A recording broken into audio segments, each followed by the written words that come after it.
Nasaan si Adam? Iyon ay nung sinabing Diyos, Adan, naasa ka? Ito ang unang tawag ng pagtubos at unang tawag ng pag-ibig at tawag para sa pagsisisi. Tayo ang mga Adan na kailangang tumugon sa tawag ng Diyos. At naniniwala ako na hinihiling ng Diyos sa bawat isa sa atin ngayon. Nasaan ka? Nasaan ka na yun? At baka sabihin nating kung nasaan ako sa simbahan. Ngunit mag-isip tayo sa espiritual na paraan. Saan ka matatagpuhan? Saang espiritual na lugar ka nakatayo ngayon? At naniniwala ako na hinihiling ng Diyos sa bawat isa sa atin ngayon. At hinihiling niya sa atin na isipin kung nasan tayo ngayon. Nasan ba ako dapat? At kailangan natong itanong, nandito ba ako sa dapat kong kinalalagyan? Nasa lugar ba ako kung saan nanais ng Diyos na mapunta ako? Masasabi ko ba, Diyos, saan mo man ako naisin na pumunta, ipadala mo ako? Narito ako, Panginoon. Kaya mayon, ating pag-isipan kung naasan si Adan, kung saan naroon ang Hardin ng Eden, kung ano ang kahulugan ng Hardin ng Eden, at kung saan siya napunta. At habang iniisip natin iyan, ating tanungin, ating tunay na isipin kung naasan ako, kung naasan ka ngayon.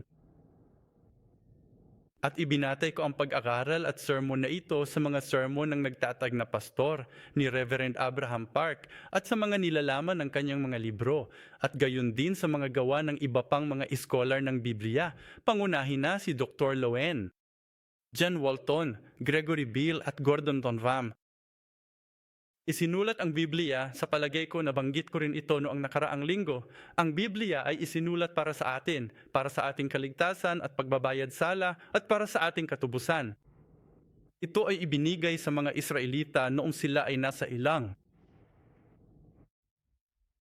Pagkatapos silang maligtas o mailabas sa Ehipto mula sa pagkaalipin.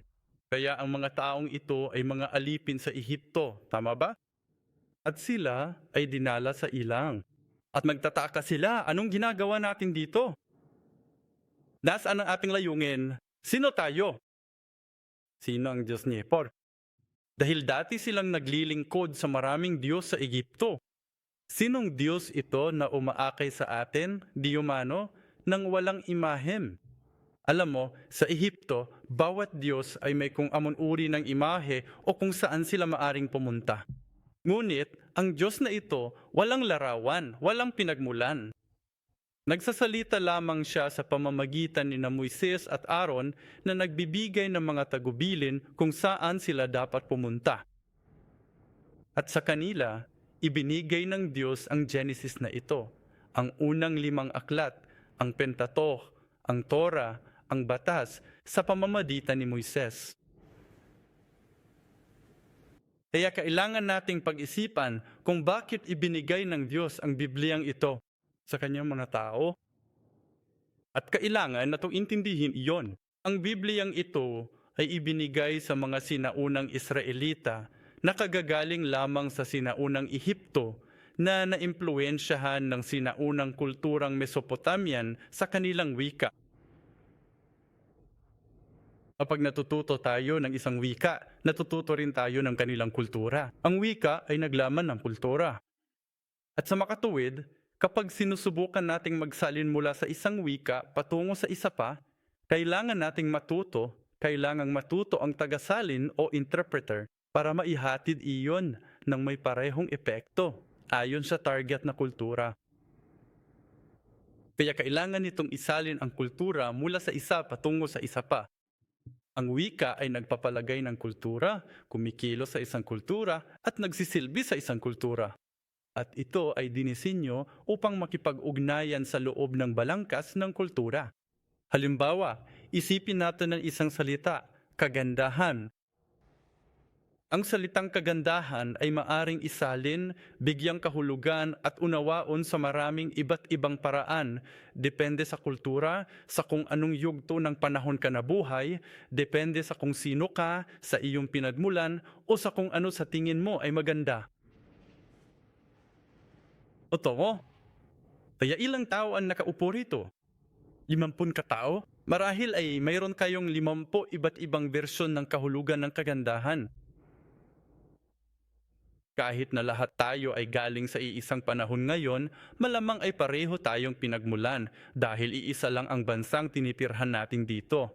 Pero kahit na ganon, lahat tayo ay may bahagyang magkakaibang kahulugan at pag-unawa sa kung ano ang salitang kagandahan at ang kahulugan nito, hindi ba? Gayon din, sa Biblia, lahat ng nakasulat doon ay dinisenyo para sa kulturang iyon, sa panahong iyon. At sa makatuwid, magiging mahirap at magiging mali para sa atin na subukang ilapat ng eksakto sa sinasabi nito ang tunay na halaga sa ating kultura, sa ating edukasyon, sa ating pinagmulan, sa ating teknolohiya.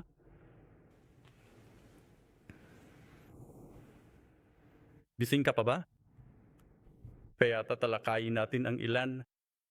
Mga talakayang pang-astronomiya, mga talakayang pilosopikal. Kaya't dalangin ko na sana'y manatili kang gising. Sana nakapagkape ka kaninang umaga. Una, upang maunawaan natin kung naasaan si Adan, kailangan nating pag-isipan ang unang puntong ito. Ano ang mga ideyang kultural sa likod ng Genesis Kabanata 1? Ibig sabihin, kailangan natin itong tingnan mula sa dalawang magkaibang perspektibo, kahit man lang. Bakit ibinigay ng Diyos ang ulat sa Genesis Kabanata 1 sa mga Israelita sa ilang? At paano ito naunawaan ng mga Israelita? Paano nila ito tiningnan?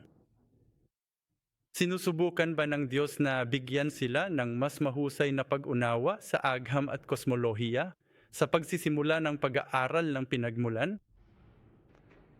Sinusupon ba silang turuan at turuan ng Diyos kung paano?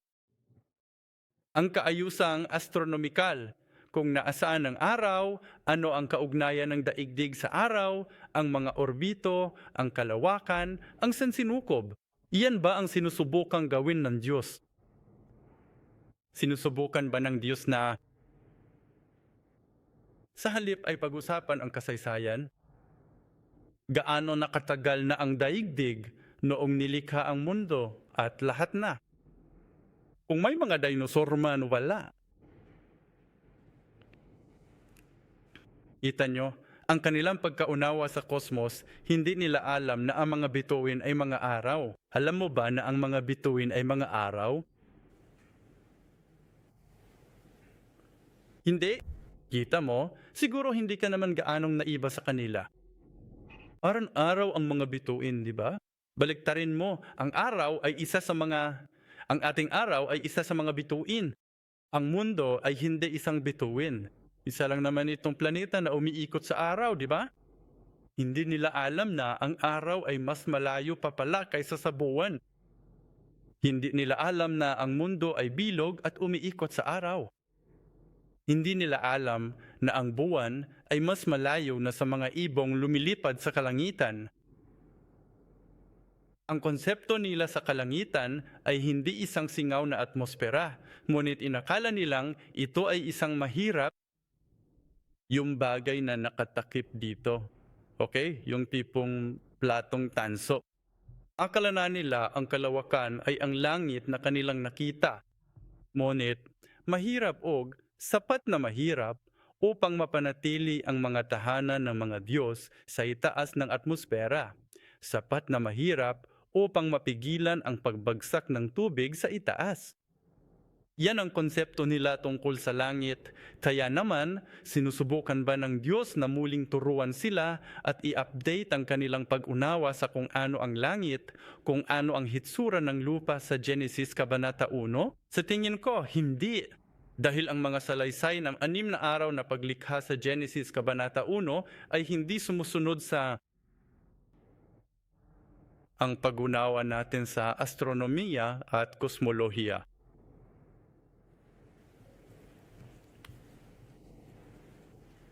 Gayunpaman, nilalapitan ng ilang Kristiyano ang tekstong ito at sinusubukang ilapat ito sa makabagong pag-unawa sa agam at magdudulot ito ng mga problema. Ang problema sa pamamaraang ito, hindi lamang ito akma, kundi maaari rin itong magbigay ng maling pananaw, maling layunin sa pagbabasa ng Biblia at maling pag-unawa sa layunin ng Diyos sa pagbibigay sa atin ng Biblia. Kaya iyan ang ideya sa likod ng Genesis Kabanata 1. Kaya ano ang sagot? Bakit ibinigay sa atin ng Diyos ang Biblia? Sa palagay ko, dapat na nating lahat maunawaan na mula sa mga pag-aaral ng ating mga pag-aaral sa Biblia at mga sermon at ang kasaysayan ng serye. Ang dahilan kung bakit ibinigay ng Diyos sa kanyang mga tao at sa atin ang Biblia ay para sa kanyang nakatutubos na kalooban o soteryolohikal na layunin, kaligtasan, layunin ng kaligtasan. Sa mga Israelita na gumagala sa ilang, nagtataka kung sino ang Diyos na ito, ipinakikilala ng Diyos ang kanyang sarili sa kanila sa pamamagitan ng Genesis Kabanata 1 at sa buong kabanata. Ipinakikilala sa kanila ng Diyos kung bakit kailangan nilang maglakad sa ilang, kung bakit kailangan nilang lumabas sa Ehipto, kung saan sila pupunta, at kung anong uri ng layunin ang mayroon sila bilang bayan ng Diyos. Ayun ang kailangan nilang maintindihan. Iyan ang kailangan nating maunawaan sa pamamagitan ng pagbabasa ng Genesis, Kabanata 1. Kaya pangalawang punto, ano ang ibig sabihin ng pag-iral ng isang bagay? Ano ang ibig sabihin ng pagkakaroon ng isang bagay? Maari natong isipin ang tungkol sa pag-iral ng Diyos, ang pag-iral ng paglikha ng Diyos at ang pag-iral ni Adan sa Hardin ng Eden. Upang maunawaan natin kung nasaan si Adan, kailangan nating maunawaan ang tamang konsepto ng pag-iral. Maaring medyo pilosopikal ang dating nito sa pagkakataong ito, mulit kailangan nating itong pag-isipan. Kaya halimbawa, ano ito? Ito ay isang tasa. Mayroon ba nito? Oo, pakiramdam ko ay isa akong guro ng agam. Ano mo nalaman? Bakit mo sinasabing oo? Kita mo. Naririnig mo ba? Kapag ginagawa ko ito, sumasakit ang daliri ko. May tunog ito, kaya dapat solid ito, di ba? Nararamdaman mo ito at naniniwala kang nahawakan ko ito. Kaya damhin, tingnan, hawakan. At saka, anong kulay ito? Sang-ayon ba kayong lahat na puti ito? Para sa akin, ito ay asul. Tingnan mo ngayon. Kung hindi ako sang-ayon, sasabihin kong asul ito. Nagtataka ka na ngayon kung bakit may ganitong tasa. Ito ba ang aking napapansin? Tama ba yan? Pero kung sasabihin kong oo, sumasangayon ako. Asul iyon, hindi asul puti. Kung gayon, ay wala ka ng anumang pagdududa. Sumasang-ayon kami. Makakasiguro tayo. Ngayon, ano bang ginawa ko? Pinapatunayan lamang nito na ibinabakay natin ang atong konsepto ng pag-iral sa material sa atong mga pandama. Kailangan itong patunayan ng kahit 5 pandama o kahit 2 sa ating mga pandama para ito ay umiral. Kaya para maniwala tayo na ang araw ay umiiral doon sa kalangitan, paano natin nalaman? Mayroon na tayong teknolohiya ngayon. Mayroon tayong mga litrato, ang teleskopyong Hubble, at narinig ko kamakailan. Sila ang nag-imbento o lumika ng isang teleskopyo na mas malakas kaysa sa Hubble telescope at iba pa. Kailangan itong patunayan sa pamamagitan ng mga pandama, lahat batay sa material na bagay. Gayunpaman, sa sinaunang mundo, hindi palaging ang material na patunay ang nagpapatunay sa pag-iral. Pag-isipan natin ang isa pang halimbawa. Halimbawa ng isang negosyo. Paano mo mapapatunayan ang pagkakaroon ng isang negosyo? Isang korporasyon. Kailangan mong tingnan ang ROS, alam mo na. Tingnan mo kung nag-file at nakarehistro sila sa ilalim ng gobyerno, di ba? Pinag-aralan nila ang mga papeles. Ano pa? Ibig sabihin ba niyan ay may negosyo niya? Depende. Kaya kapag nahanap mo na ang address, dun ka pupunta, di ba? May karatula ito. Pero sinusubukan mong bumili ng pansit doon, tindahan ng pansit yan, di ba? Pero walang pansit, walang may-ari. Hindi ito gumagama. Kaya ano ang masasabi mo? Mula sa pananaw ng customer, umiral ba ang negosyong iyon o wala? Hindi ito nangyayari. Paano natin bibigyan tahulugang ang pagkakaroon ng negosyo? Depende sa kanilang aktibidad. Maaring naroon ang pisikal na presensya. Maaring naon ang pisikal na paghahain.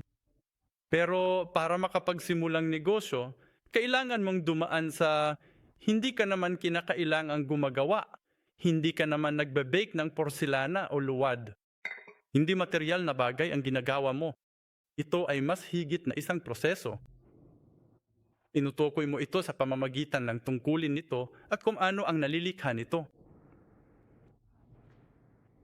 Parang isang sistema.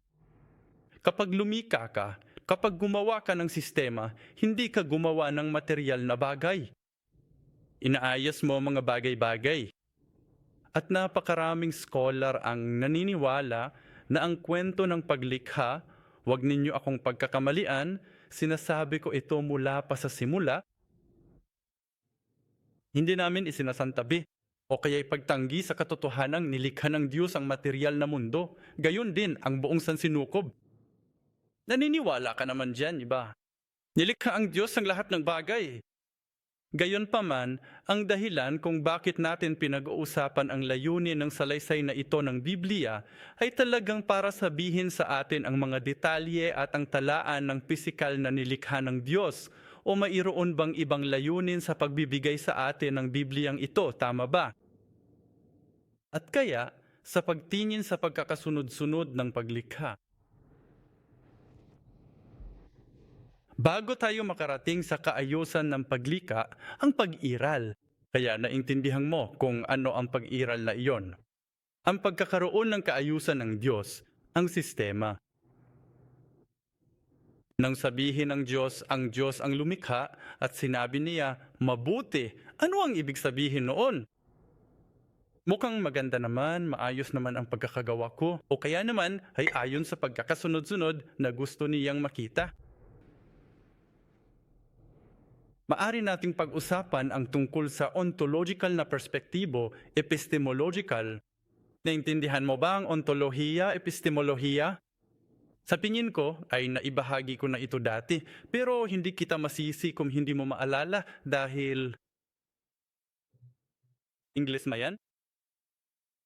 Ang ontolohiya ay tungkol sa pagiging ang tunay na pagkilal. Ang epistemolohiya ay kung ano ang ating nakikita, kung ano ang ating naunawaan, at kung paano tayo nakakaintindi.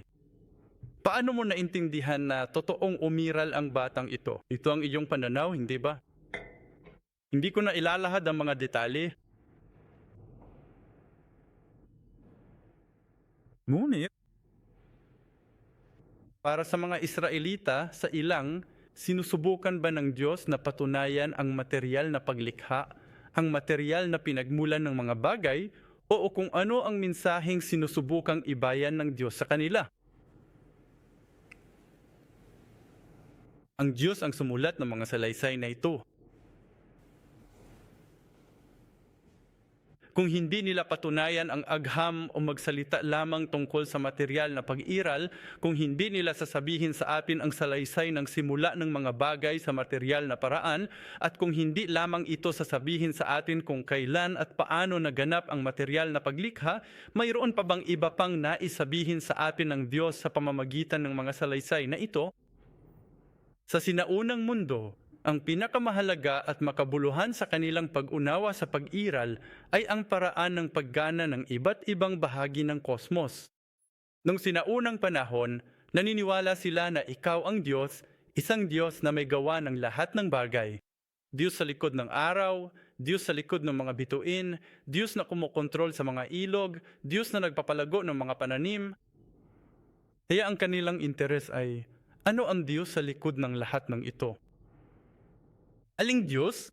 Yan ang pananaw ng mga taga-Ehipto at mga taga-Mesopotamia. Kaya ang mga Israelitang lumabas, para sa kanila, sinasabi ng Diyos, iisa lamang ang Diyos na nasa likod ng lahat ng iyan. Sino iyon? Yahweh. At ang Diyos ang namumuna sa iyo mayong. At nais ng Diyos na maging hari mo sa bagong lugar.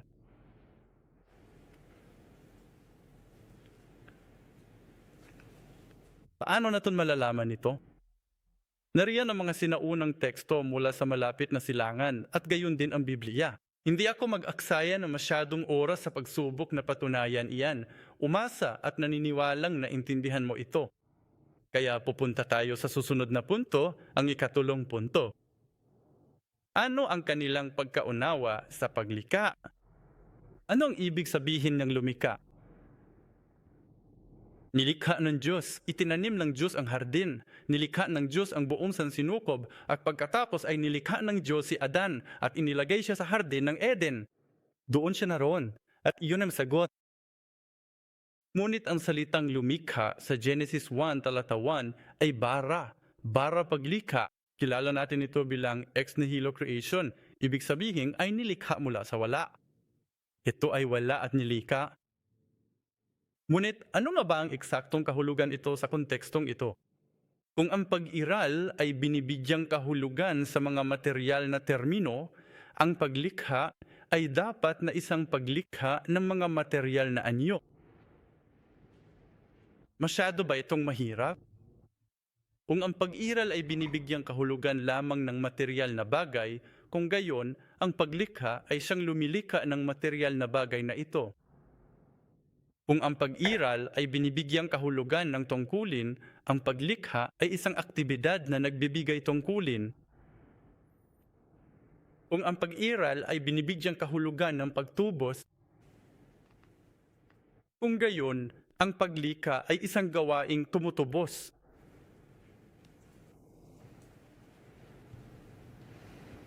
Kaya nga, naton pinag-usapan ang kahulugan ng pag-iral dahil ayon sa atong pagkaunawa sa pag-iral, magbabago rin ang atong pagkaunawa sa paglikha.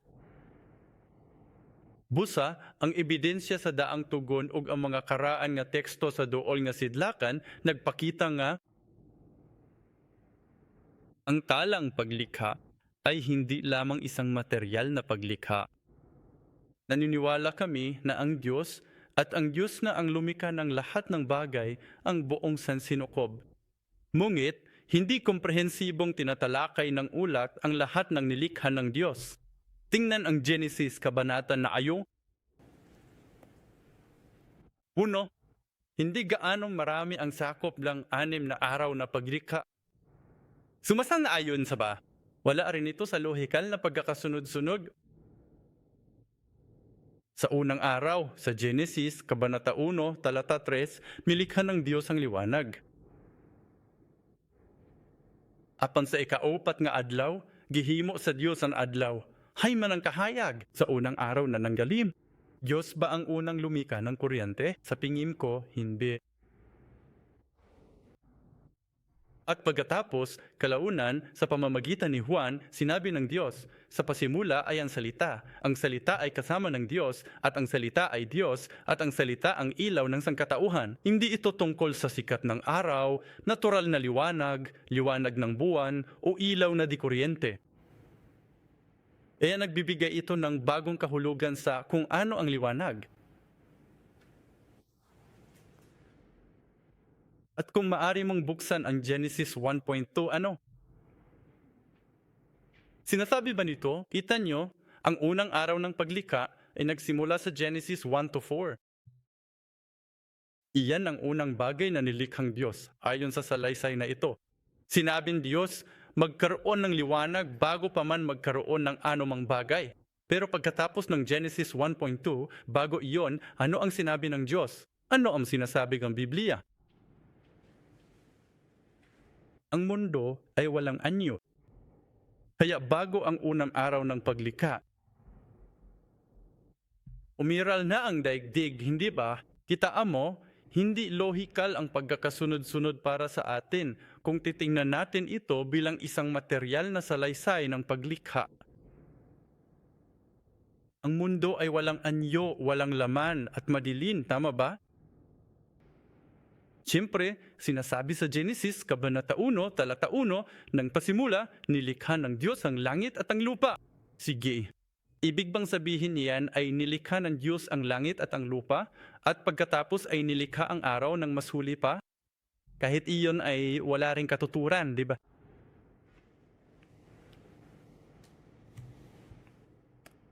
Sa tingin ko, ay mas palalim ng palalim ang aking pinag-aralan sa sarili kong problema at problema.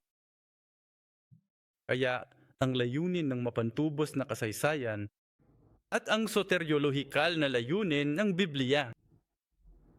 Sinasabi nito sa atin ang kaayusan, tungkulin at ang espiritual na kalagayan na itinuring ng Diyos na mabuti. Iyan ang salaysay sa Genesis Kabanata 1. Ang kaayusan, ang estado, ang tungkulin ng lahat ng nilalang. At ang espiritual na kalagayang itinuring ng Diyos ay mabuti. At sa katuwid, ipinapakita nito sa atin ang orihinal na imahe at ang kalagayang dapat nating balikan, tubusin sa pamamagitan ng gawain ng kaligtasan at pagtubos. Kaya ipinapakita nito sa aton kung saan tayo dapat naroon. At ang lugar na iyon ay tinatawag na Hardin ng Eden. Hanggang dito na lang ang pagpapakilala. Kaya naunawaan natin kung ano ang Hardin ng Eden. Ngayon, pang-apat, isipin natin ang tungkol sa Hardin ng Eden. Dito naroon si Adan. Ano ang naiisip mo kapag naririnig mo ang salitang hardin? Naisip ko ang bakuran ni nanay na may ilang hanay ng mga tudling na may, alam mo na, mga cherry tomatoes at pipino. Alam mo? Gayong bang tingin mo sa hardin? Kita mo, ang harding ito ay hindi lamang isang sakahan sa Mesopotamia na tinutukoy ng Diyos, kung saan inilagay ng Diyos si Adan para maghasik ng kaunti at pag-aani. Ngunit ito ay isang archetypal na santuaryo. Isa itong santuaryo. Bawat wika, bawat paglalarawan ng hardin ng Eden ay nagsasabi sa aton na ito ay isang templo. Isa itong santuaryo, isa itong tabernakulo. Ito ay isang lugar kung saan nananahan ang Diyos. At ang tao rin ay nananahan na may layuning sumamba sa Diyos. Kaya pag-isipan natin ang ilang aspeto ng harding ito. Una, kung paano ang templo ay lugar ng natatanging presensya ng Diyos na naranasan ng mga pari sa lumang tipan. Kaya ang Eden ay ang lugar kung saan lumatad ang Diyos kasama si Adan. Naramdaman ni na Adan at Eva ang presensya. Hindi lamang nila naramdaman, nakita at naranasan ang presensya ng Diyos. At sa Genesis, Kabanata 3, versikulo 8, sinasabi nito, ang Diyos ay naglalakad sa hardin. Ang salitang lakad ay halak sa anyong hipal. Ibig sabihin nito ay paglalakad pabalik-balik. Nagpatuloy siya sa paglalakad papunta roon. At alam natin na ang salitang iyan ay ginamit nang sabihin nitong lumakad si Enoch na kasama ng Diyos. Hindi lang ito isang beses, alam mo na, naglalakad sa kalye. Ito ay isang anyo ng buhay. Ito ay tungkol sa paraan ng pamumuhay. Siya ay lumalakad kasama ng Diyos. Ginawa niya ito upang lagi niyang kasama ang Diyos sa araw-araw ng kanang buhay.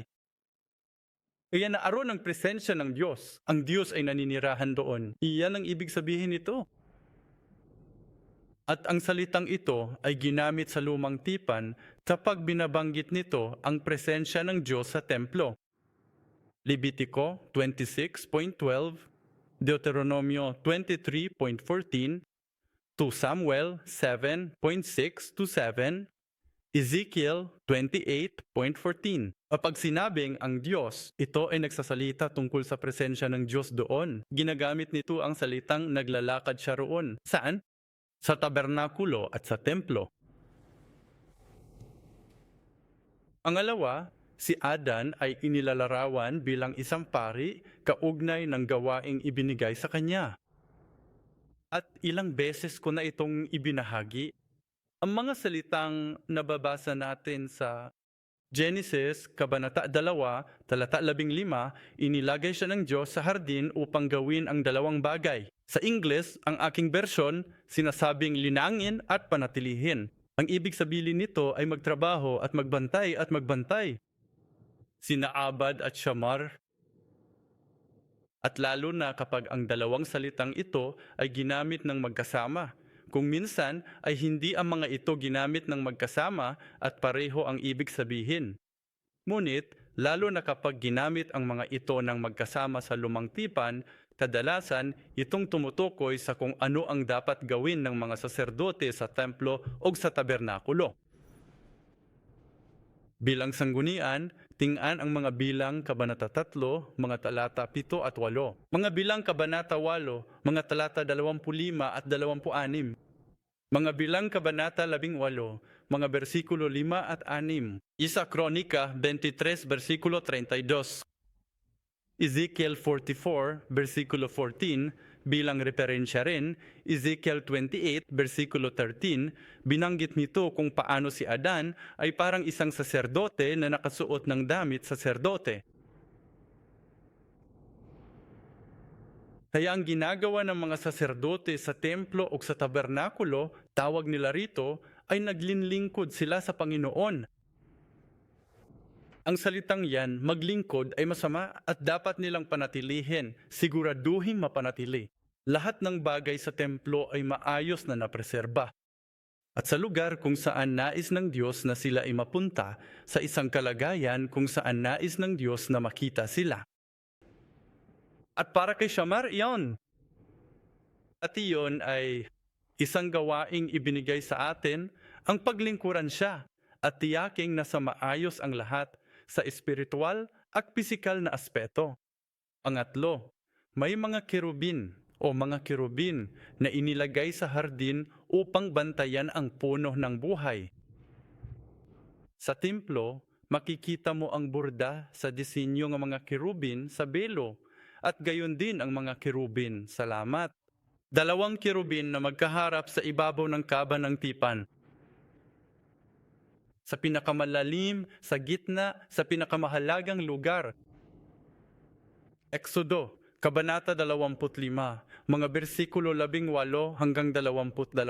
Ang tabernakulo at templo ng Israel at maging sa templo ni Ezekiel, makakita tayo mga inukit na kahoy. Nakikita natin ang kandelero na hugis puno ng almendras. Nakikita natin ang tungkod ni Aaron na may puwitan na parang isang puno at nakakakita tayong mga disenyo ng mga puno ng palma. Ang lahat ng ito ay nagbigay dito ng malahardin na kapaligiran sa loob ng templo. Ang templo ay ang hardin. Ito ay isang paglalarawan ng orihinal na hardin. Isa, Hari 6, Napulo, Hugwalo, 29, 32, 35, Hari 7, 18, 20. At pagkatapos ay tinukoy ni Ezekiel ang Eden bilang ang hardin ng Diyos. At pagkatapos ay sinabi niya, ito ang banal na bundok ng Diyos. At tinutukoy din ito dahil naglamanan ito ng mga santuaryo. Kaya sinabi ni Ezekiel na ang hardin ng Eden ay isang banal na bundok ng Diyos. Saan matatagpuan ang templo ni Ezekiel? Sa banal na bundok ng Diyos. At sinasabi nito na mayroong itong mga santuaryo sa loob. Kung paanong ang pasukan sa templo at ang tabernakulo ay nasa silangang bahagi, makikita natin sa Genesis 3, talata 24, na ang pasukan sa hardin ng Eden ay nasa silangang bahagi rin. Ang 7, kung paano ang isang ilog ay umaagos mula sa hardin ng Eden, gayon din ang isang ilog ay umaagos mula sa templo ni Ezekiel at gayon din sa bagong Jerusalem. Ang tatlong bahagi ng templo, hiisa lang. At, panghuli, kung paano ang kasukdulan at layunin ng paglikha ay ang kapahingahan. Ang 6 na araw ng paglikha at ang 7 araw nang matapos ng Diyos ang paglikha, siya ay nagpahinga. Kaya, ang pangwakas na layunin at resulta ng paglikha ng templo sa hardin ay ang pamamahinga. Ang pangunahing layunin at pangwakas na layunin at layunin ng templo, hindi ko alam, ay handog sa Sabat, kapahingahan sa Sabat.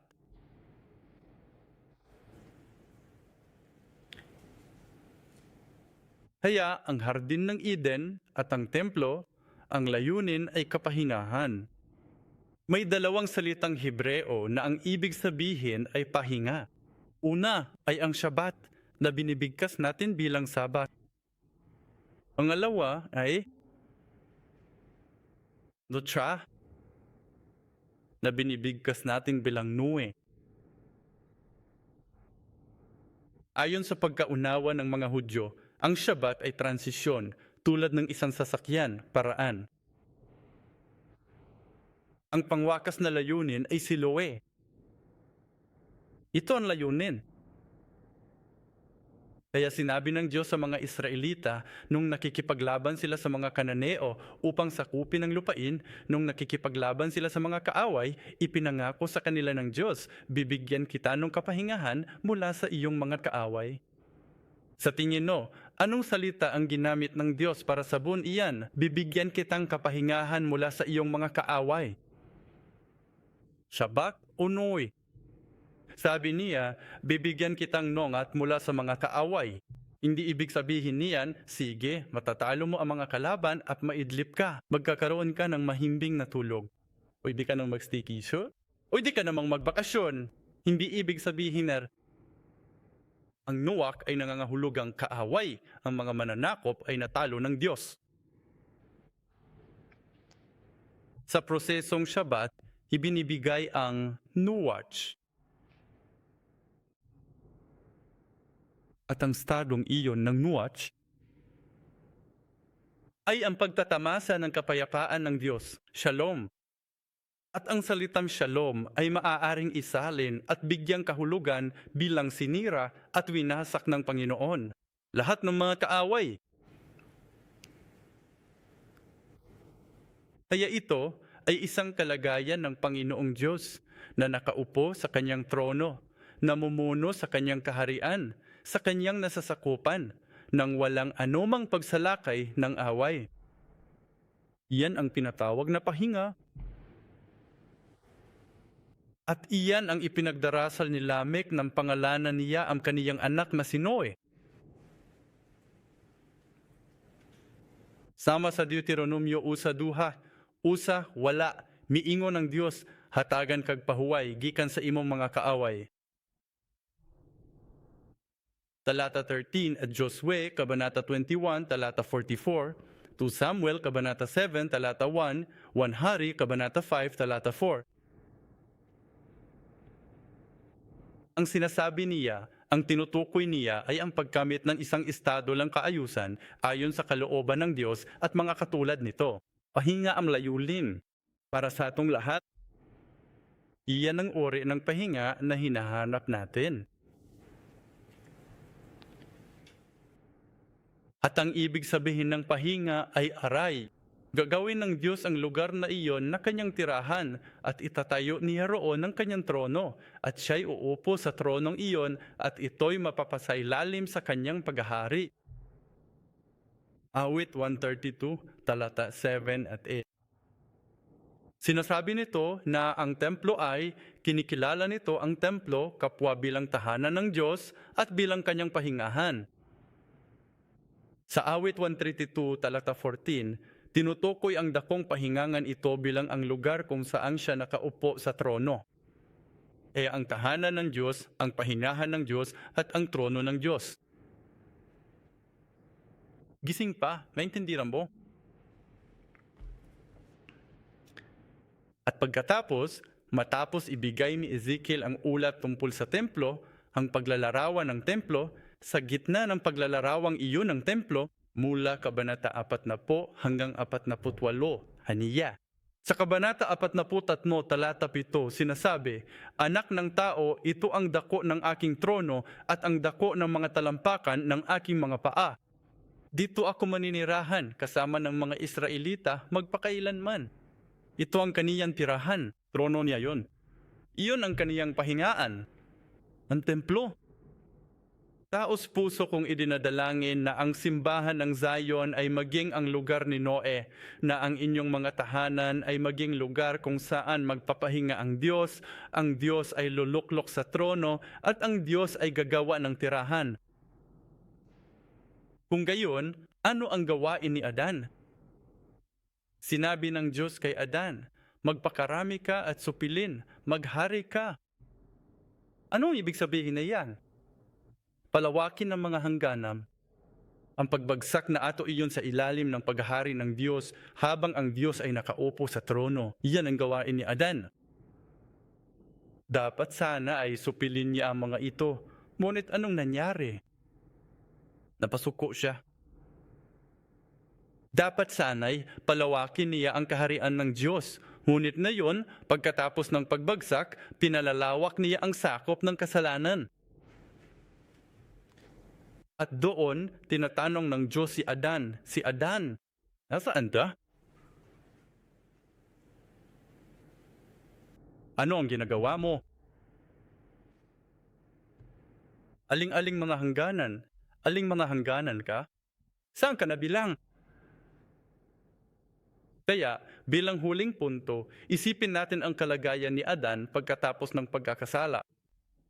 Nasaan si Adan? Matapos tanggian ng salitang ng Diyos. Nagbago na ang address ni Adam. Ang kaniyang tirahan ay ang hardin ng Eden.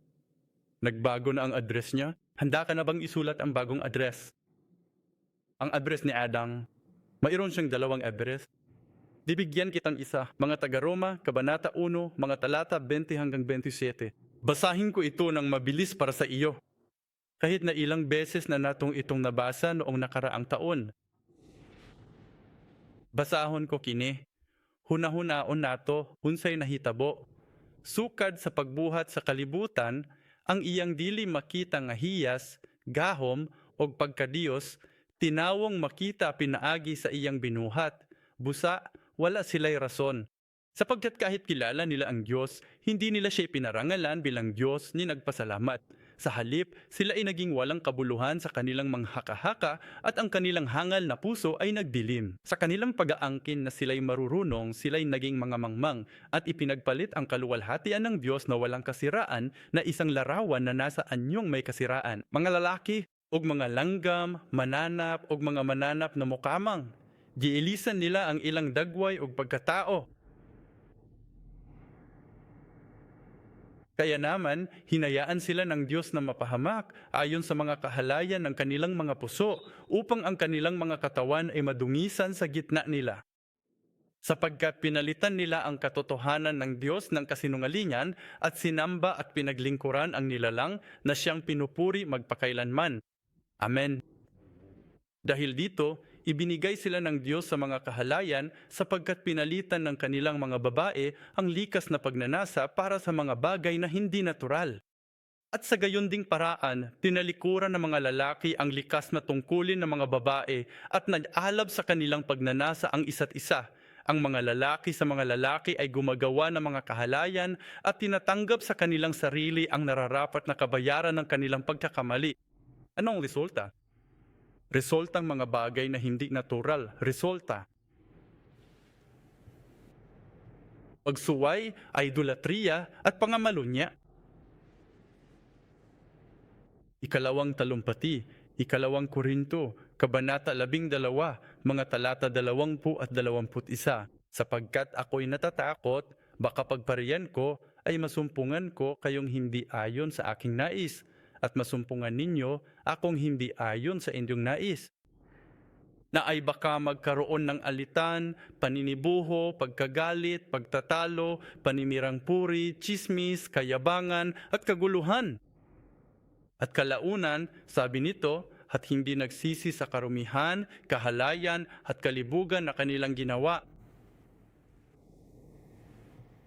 Itaas ang iyong kamay kung wala ka nito. Maari mo bang itaas ang iyong kamay kung wala ka pang kalahati nito? Ito ang kasalukuyan naming address. Dito tayo naroon. Ipinagmamalaki mo ba ito? Masasabi mo ba, narito ako, Panginoon, kapag sinabi ng Panginoon, naasan ka? Tayo ay binibigyan ng mga titulong elder, pastor, panganay at diakono. Bukod sa lahat ng titulong iyan, tayo ay mga anak ng Diyos, mga Kristiyano, mga mananampalataya ng Diyos na nagsasabing inialay na natin ang ating buhay sa Diyos. Kung papayagan mo akong hilingin sa iyo na gawin ito, bibigyan kita ng 5 segundo para pag-isipan ito. Hindi magtatagal para sa iya. Sana, marahil, hindi rin magtatagal. Maglaan ng 5 segundo para isipin ang huling beses na mayroon ba sa mga ito? Kailan ka huling nagreklamo o pumuna? Tapos na, kailan ang huling beses? Nung nakaraang taon? Bago pa man magsimula ang taong 2022, di ba? O baka ngayong umaga? Hapon? Kailan ba tayo huling nakagawa ng kasalanan? Kailan nga ba tayo huling nagkwentuhan? Kailan tayo nagsitsismisan? Unsaon na to pagtabi? Dili na to isulti nga magtabi ko. Sige, andam na, sugdi na. Sinasabi natin, labis akong nag-aalala para sa taong ito. Labis akong nag-aalala para sa simbahang ito. Nag-aala ako sa bansang ito, sa ginagawa nila. At dahil nag-aalala tayo, hindi lang natin sinasabi sa isang tao, sinasabi natin sa lahat ng taong nakakasalamuhan natin dahil labis tayong nag-aalala at may kinalaman ito sa kanila, ang mga tagapakinig. At ang mga iyon ay mag-aalala at mag-aalala sila tungkol sa isang tao o sa isang grupong ito. At kaya pupunta sila at sasabihin sa lahat ng kanilang mga mahal sa buhay tungkol sa kanilang pag-aalala. At anong magiging resulta nito? Chismis ang tawag taran. Nagsisimula ito sa aking pag-aalala. Pero kaakibat din sa ilalim ng pamagat na iyon, nag-aala ako, nagmamalasakit ako sa taong iyon. Ano ang inilalagay? Ito ang manasangkat. Alitan, selos, galit, pagtatalo, paninirang puri, kayabangan, kaguluhan. Nag-aala ako dahil mas magaling ako sa kanya. At least hindi ko ginawa yun. Huwag nating hayaang ang mga alalahaning iyon ang magtulak sa atin sa pagbagsak ng kasalanang ito. Kailan ba ang huling pagkakataon na wala tayo sa tamang lugar? Noong nagrereklamo ako tungkol sa isang tao, sa bansa, sa simbahan, nasaan ako? Nasaan ka noong sinasabi mo yun? Nasa kalagayan ba ako ng isang pastor? Nasa kalagayan ba ako ng isang anak ng Diyos? Isang Kristiyano? O nasa maling lugar ba ako sa espiritual na aspeto? Nasaan ka? Nasaan ka ba noon?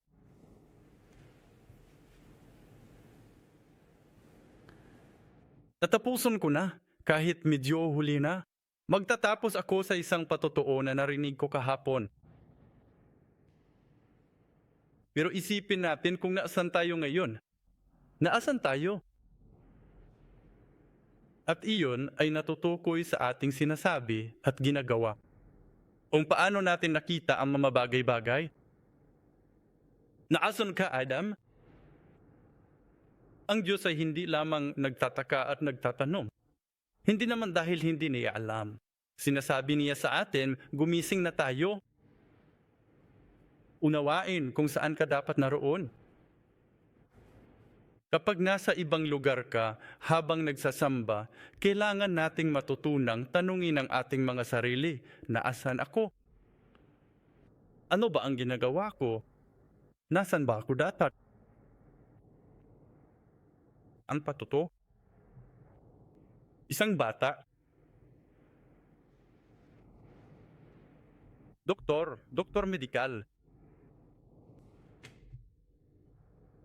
Maoron siyang maliliit na anak, may asawa, at naging siruhano sa Seoul National University Hospital. Parang wala to, di ba?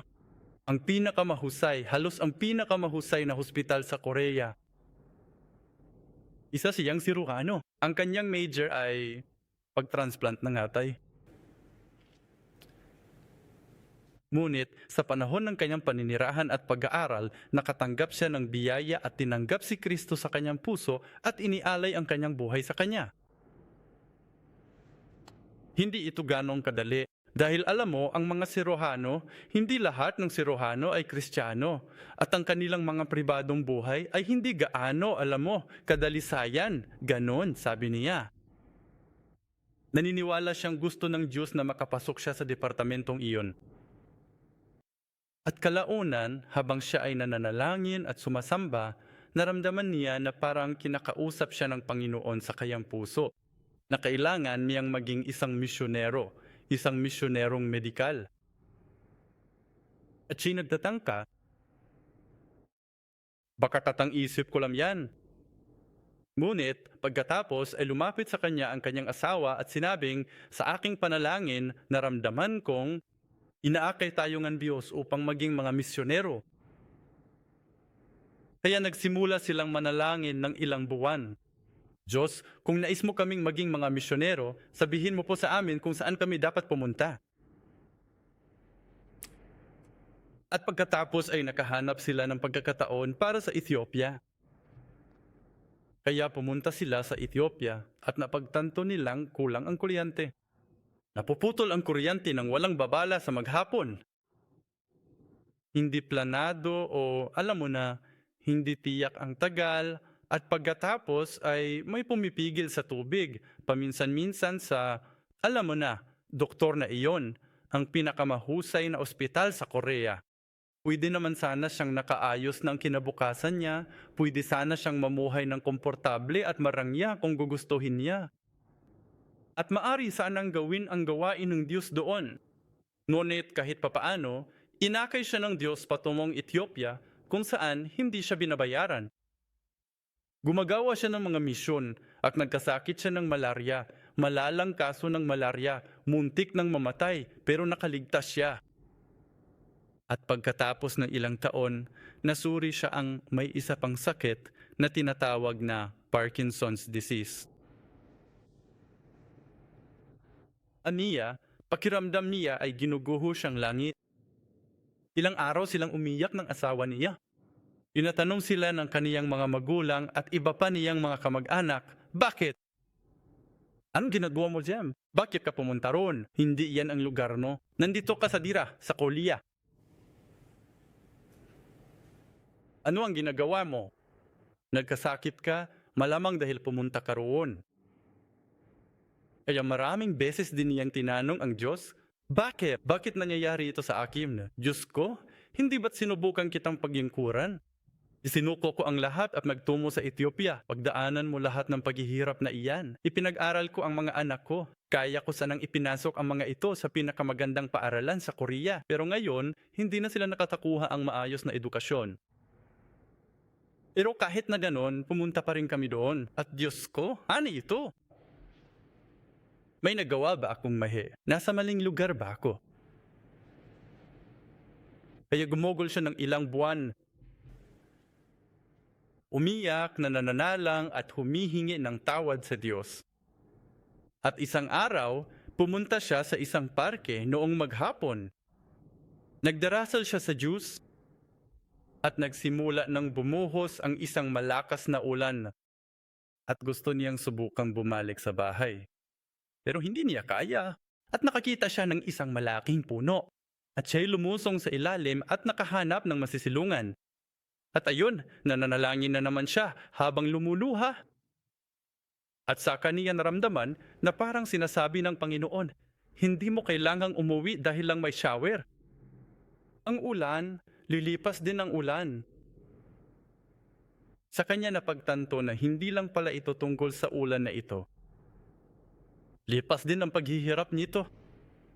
Hindi porket naghirap sila, porket dumaranas ako ng sakit na ito, ibig sabihin ay kailangan ko nang bumalik sa Korea. Ngunit pagkatapos ay sinabi niya, Ngunit Panginoon, sir, ang sisidlang ito. Dahil sa sakit na Parkinson, hindi na ako makakapag-opera. Hindi ako makakilos.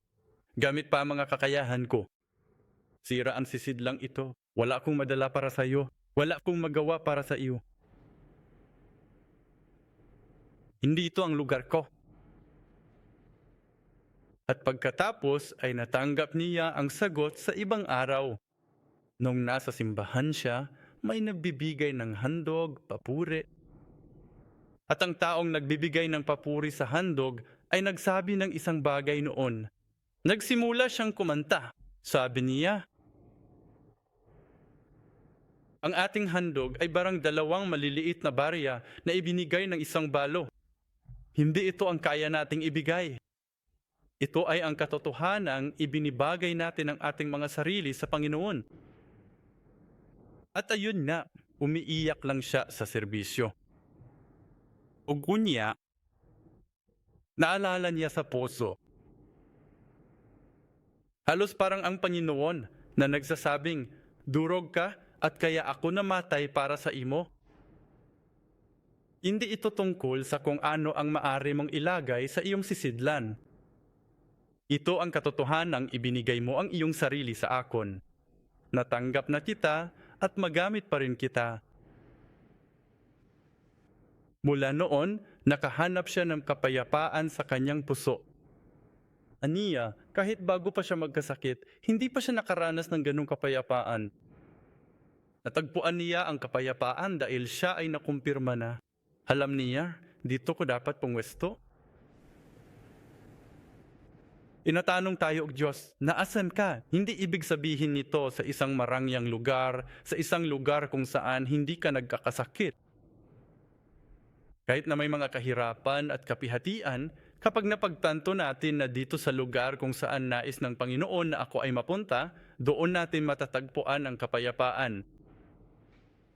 Kapag nasumpungan natin ang ating sarili sa ilalim ng trono ng Panginoon, doon natin matatagpuan si Noe, ang tunay na kapahingahan. Kaya't dalangin ko, hindi natin alam kung ano ang darating sa aton sa taong 2022. Ngunit dalangin ko na matagpuan natin ang ating mga sarili sa ilalim ng trono ng Diyos. Natay ay mapaparon sa espiritual o pisikal nga paraan kung saan niramo tayo nais mapunta. Kapag sinabi ng Panginoon, Sam, naansa ka? Adam, nasam ka? Naway masabi natin, Panginoon, narito ako. Sinabi mo sa ako na nandito ako. Nanatili ako ito. Naway masabi natin yan. At naway bigyan tayo ng Panginoon ng kapayapaan at ng walang hanggang kapahingahan. Ang walang hanggang kapahingahan ay hindi nangangahulugang mamatay ka o mapupunta sa langit. Ang walang hanggang kapahingahan at buhay na walang hanggan ay maari nating matamasa dito sa mundong ito hanggat tayo ay nasa loob ng hangganang iyon. At naway matupad ng simbahang Zion ang gawain iyon na dumami at sumupil. Paramihin ang paghari, ang mga hangganan ng paghari ng Diyos, hindi lamang sa Singapore, kundi sa buong mundo. Manalangin tayo. Aming Ama sa langit, ang tanging bagay na gusto naton ay ang mapunta sa lugar kung saan mo mapunta. Naniniwala kami na bibigyan mo ang lahat, ang aming mga miyembro ng simbahang Sionista at ang kanilang mga pamilya ng tunay na kapayapaan. At tunay na Noe, Sabat at pamamahinga. Ama, lahat tayo ay dumaranas ng iba't ibang uri ng kahirapan at paghihirap. Pero kahit na ganoon, tulungan mo pa rin kaming marating ang lugar kung saan mo kaming inilagay. Kapag sinabi mong, nasaan ka, Adam? Naway masabi natin, Panginoon, narito ako. Maraming salamat po sa iyong biyaya. Sa pangalan ni Jesus, kami ay dumadalangin. Amen.